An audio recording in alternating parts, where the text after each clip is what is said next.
after all of the major changes in 7.8, we have spent the last year or so gathering feedback and suggestions for how to further refine the hardware asset management offering for 7.9. And so that's what we're going to talk about today. Okay, so starting here on the computers page, the first few things I'm going to show you are going to apply to computers and devices, and then some of them will also be available on the purchases page as well. We'll stick mostly with the computers page since that's what you're mostly managing here. And the first thing I'm going to show you is if I make a selection of computers, I can right-click now and choose Quick Edit.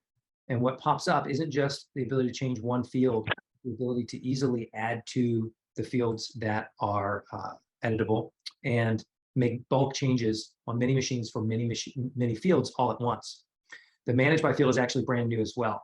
The Owner field has served multiple purposes. Some people use it as kind of a Managed By field, and others will use it to indicate who the primary user of that computer is, whoever it's been assigned to.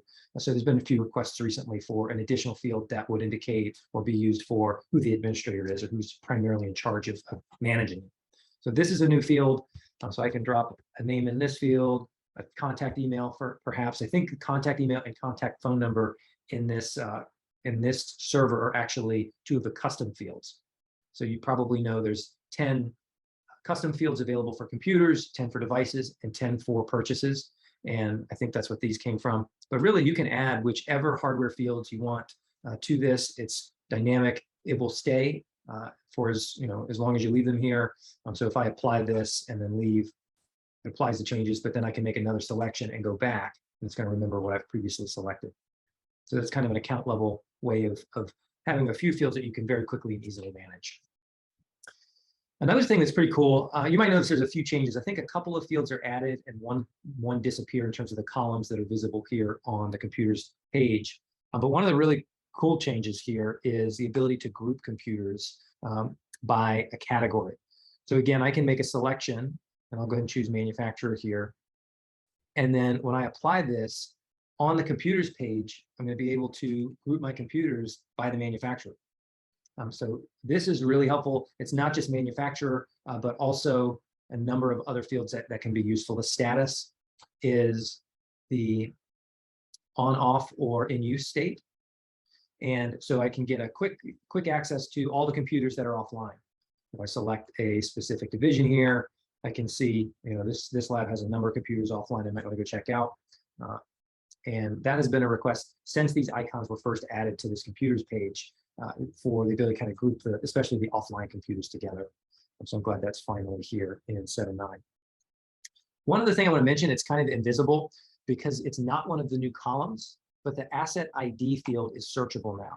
So any of the visible columns plus asset ID, I'm not sure if it's necessary to add it here as one of the visible fields, like you see here, but I think it probably is necessary for it to be visible on that page. I'm not 100% sure, but I can come up here and type an asset ID, and there's that computer that we were just looking at, and do a search up top. So this search bar, you can scan a barcode in to this field or just type what you're looking for, and it will filter the page to do a search on that.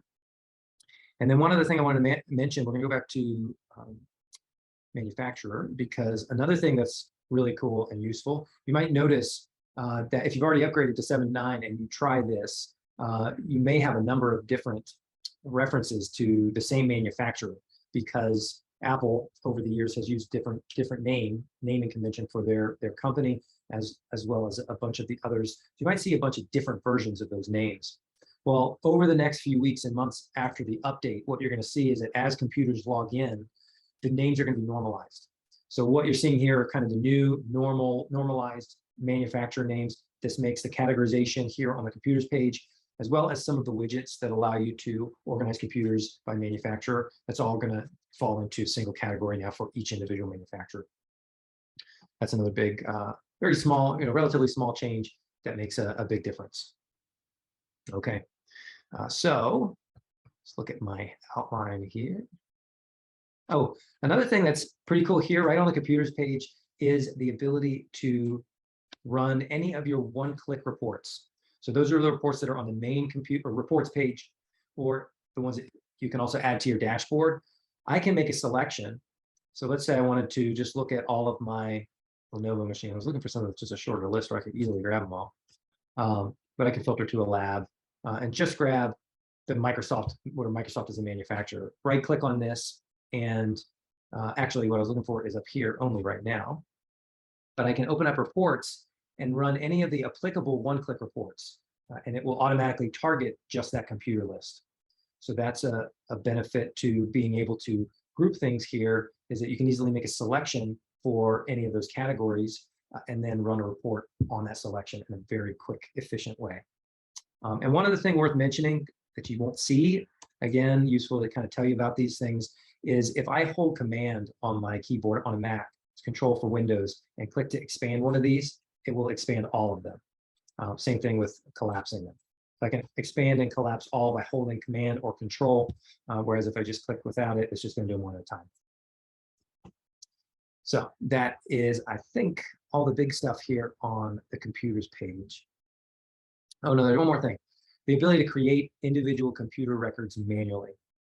So when 7.8 was released with a focus on inventory and asset management, the use case of having computer records here that don't have our clients installed sort of arose for the first time. We've always had the ability to import computers into this computers table for inventory management and updating records. But the Jamf and Intune scripts were added last year, and a number of our customers said, well, you know, sometimes we just have one or two that we want to add. We don't want to populate a spreadsheet and then go through the process of importing that. We just easily create a computer record. So all you need is a unique identifier, which is either serial number, computer name, or MAC address. We recommend kind of sticking to whatever your option is in the settings, so you don't end up with duplicates, and it's consistent across your data set. But we recommend a computer name, and then when you create a record, it's going to show up in this imported category. So it shows up with any other imported computers, and at that point you can use the quick edit to add some additional information, or a couple of other options that I'm going to show you here as we step through this, called forms, as well as I guess forms is the other way that you would populate multiple fields at once, other than to just go right into the record, go into edit mode, and then kind of click through and find the fields that you have data for. So I'm going to show you the ability to create custom views of your computer records. There's also one of the new features here. But I've got one more thing, I think, to show you here on the computers page. And that is, if I minimize divisions here, filters are now in the web. So previously, filters were a key configure only feature, and now they're available here in the web. Any of your previously created filters are going to be visible here. You'll notice the rules are not here in the web yet. That's still key configure only.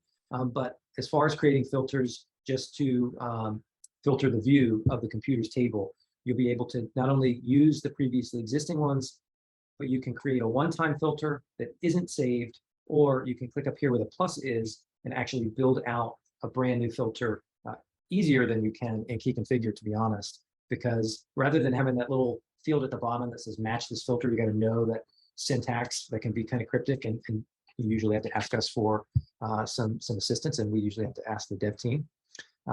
You'll be able to come up here, give your filter a name, and just like I was showing you for grouping and some of the other features, select the field or fields that you want to filter on, populate those out, click save, and then it will add a new filter here that you can get a quick and easy view of equipment based on those configuration options. So I think that covers everything here on the computers table. Like I said, a lot of that stuff is on purchases, but pretty much everything I just showed you is also available on the devices page for non-computer equipment. When we talk about computers, just to remind you, if you weren't aware or have forgotten, things like Android or iOS devices, we generally put into the computers table because they're more like computers in terms of the fields. The hardware configuration type fields are going to be more similar to a computer than a printer or a monitor or a hard drive. So as you go and create devices manually, remember we use, at least in terms of these pages, devices to refer to peripherals and other extra equipment like docking stations or monitors or that sort of thing, and device and computers as any kind of thing with an operating system, essentially. The next thing I want to show you is hardware history. So to me, this is my favorite new feature out of the 7.9 build. If we go into a specific computer record, you'll notice there is a new tab at the bottom here called History. And what shows up in this, and I'm going to back out and get rid of this categorization because this demo server doesn't have a lot of history yet, and I know this computer does. So this history is going to keep track of any changes to the hardware configuration fields as well as the asset fields. So what you'll notice here, these are mostly changes I made just so that I'd be able to demonstrate this for you. These are going to be changes that take place after you upgrade to 7.9. This data is being logged as of 7.9, so you're not going to see old changes from prior to the update.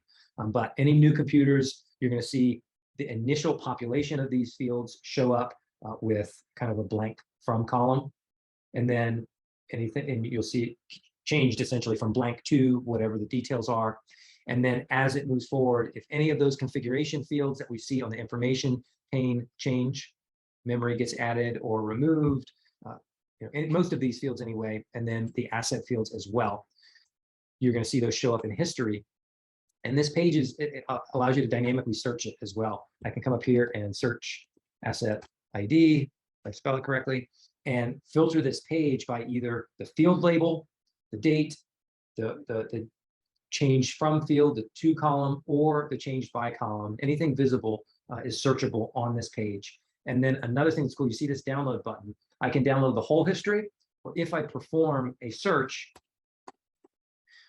when I click download, it's going to just give me what I searched for. So this is huge. In my opinion, this is the coolest new feature for asset management in particular, because it allows you to look back at the whole history of the equipment, who originally purchased it, who was the original department or original owner, and then follow that through as you chase it, move down the life cycle of the equipment. Now you'll notice I'm looking at an individual computer here, and again, computers and devices will have history now. But what if we want to see life cycle for a collection or a group of computers? So you can kind of compare, did one of them go into maintenance more often than another?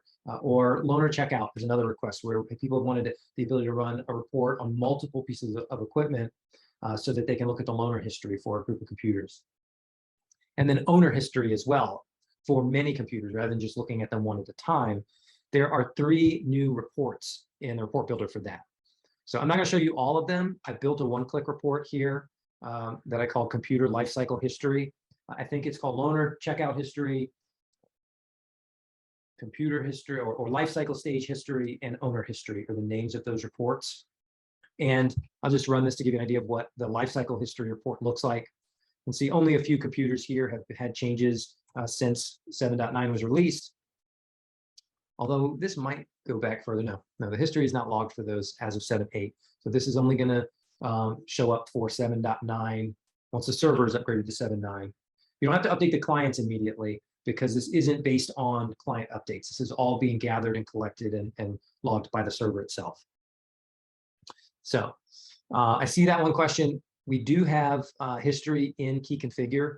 And actually, I'm going to pop key configure open just so I can show you what that looks like. And actually, there's policy history as well. We don't have really a reference to policies in many places in the web, so you don't really get.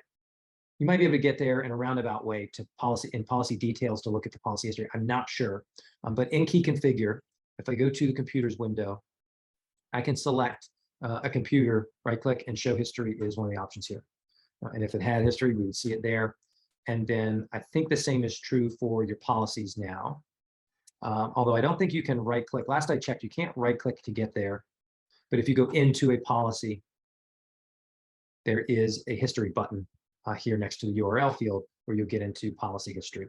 Again, logging of history starts with the update to 7.9, so we're not going to be able to look prior to that.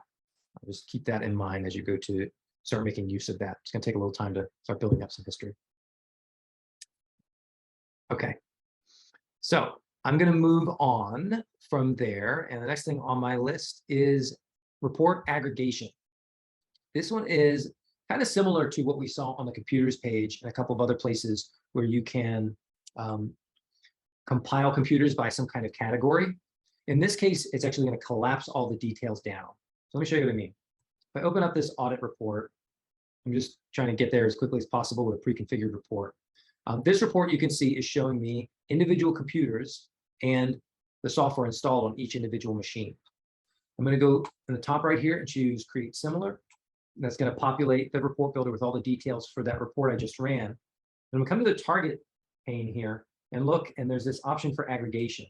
In 7.8, it was a toggle on or off, and what it did was collapse everything into one object. So what we're going to get when I run this report is basically it's treating it as if it's one computer, and we're seeing all the software installed on all of the computers. That's helpful sometimes, and if I can combine that with being able to select a division or something up in the scoping tab, that gets me at least some categorization for one group of computers.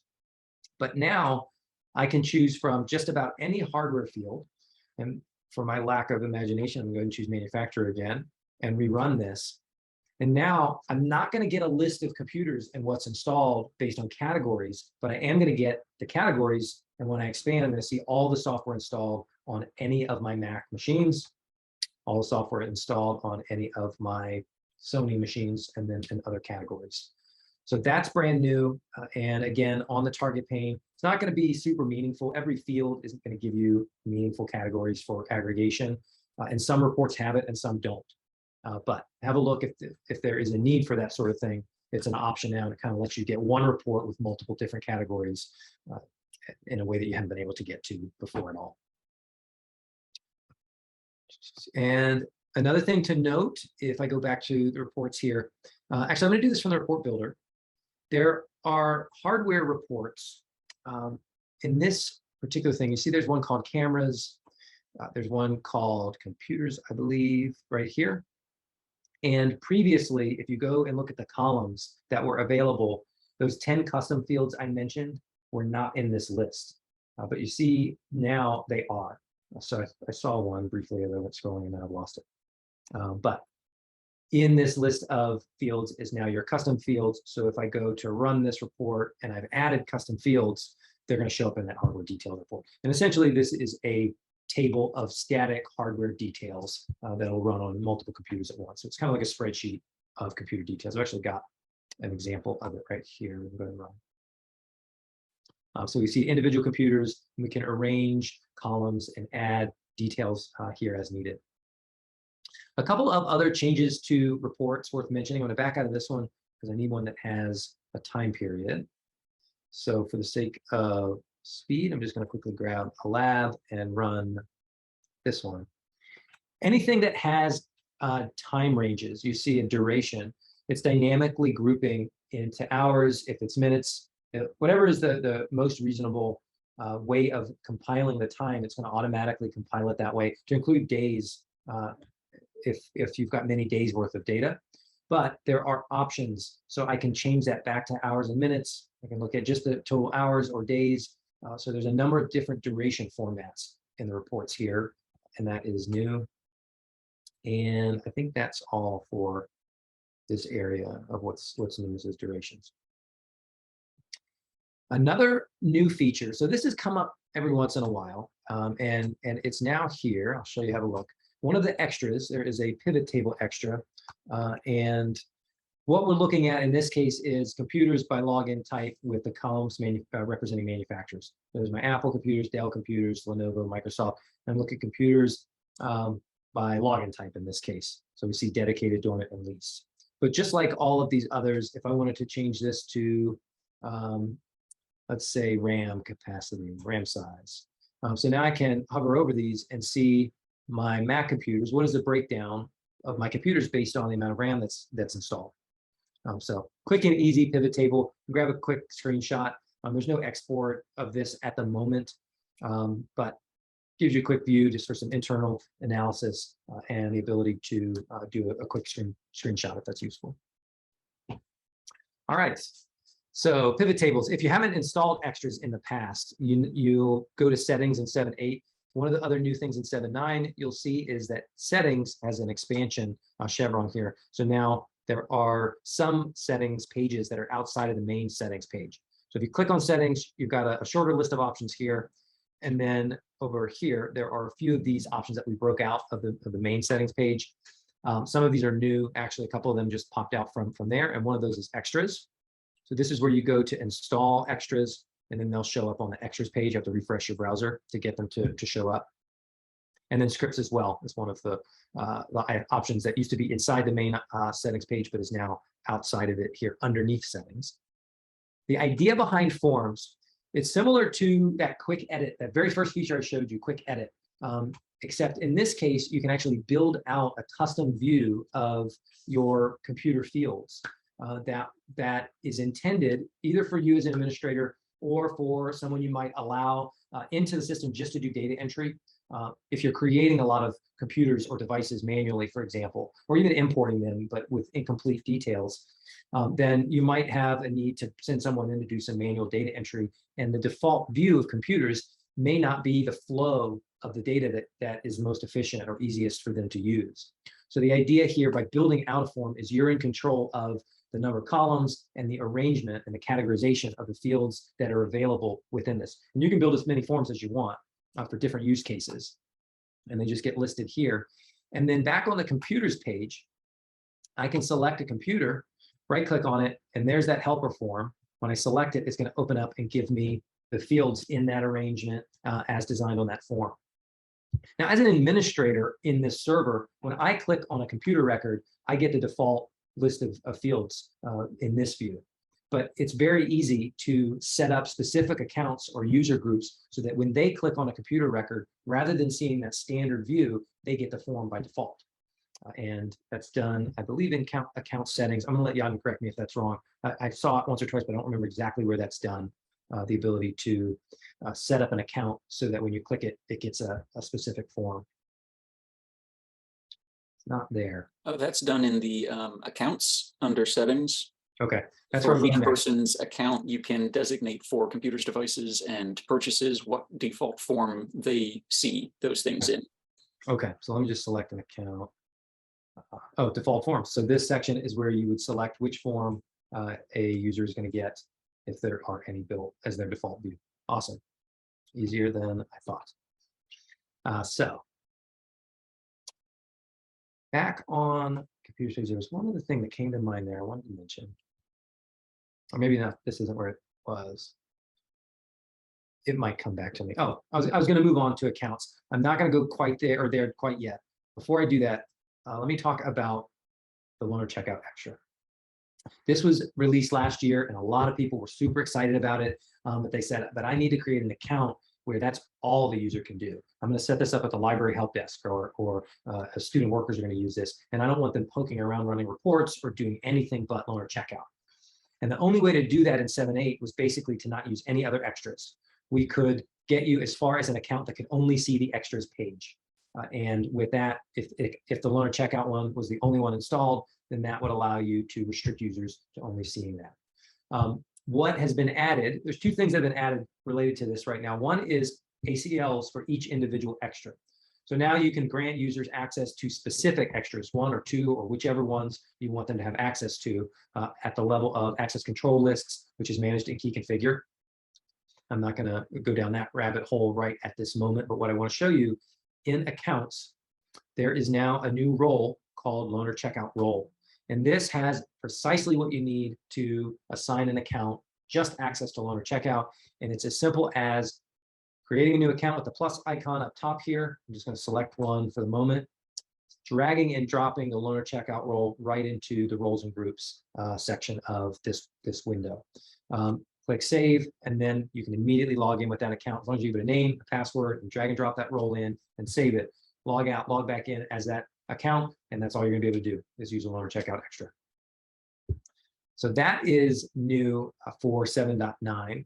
And coming back here to the accounts page, this isn't new per se. This looks just like what was called the admin access window in key configure. So now you can manage accounts here in the web from this accounts page. And then you might also notice when you upgrade to 7.9, the admin access window is now also called accounts.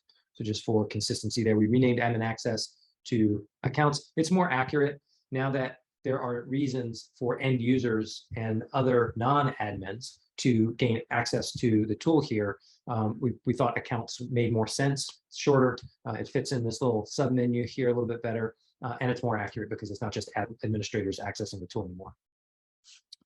So that is that for the accounts page. And then the other two things that came in from Key Configure you see listed here. One is the alerts. So in Key Configure, under the config menu, there's an option called alerts and status, and that has 3 tabs. The alerts tab is here. I think the other 2 options are also in the main settings page, the email setup, and there's something else in that alerts and status window in Key Configure I'm not recalling immediately. But the managing alerts here can now be done in the web as well. And then time sets. This is probably the most important one. In particular, I really like date ranges being here as well. So you can create custom date ranges right here in the web now, as well as time sets that aren't necessarily going to be associated with lab schedules.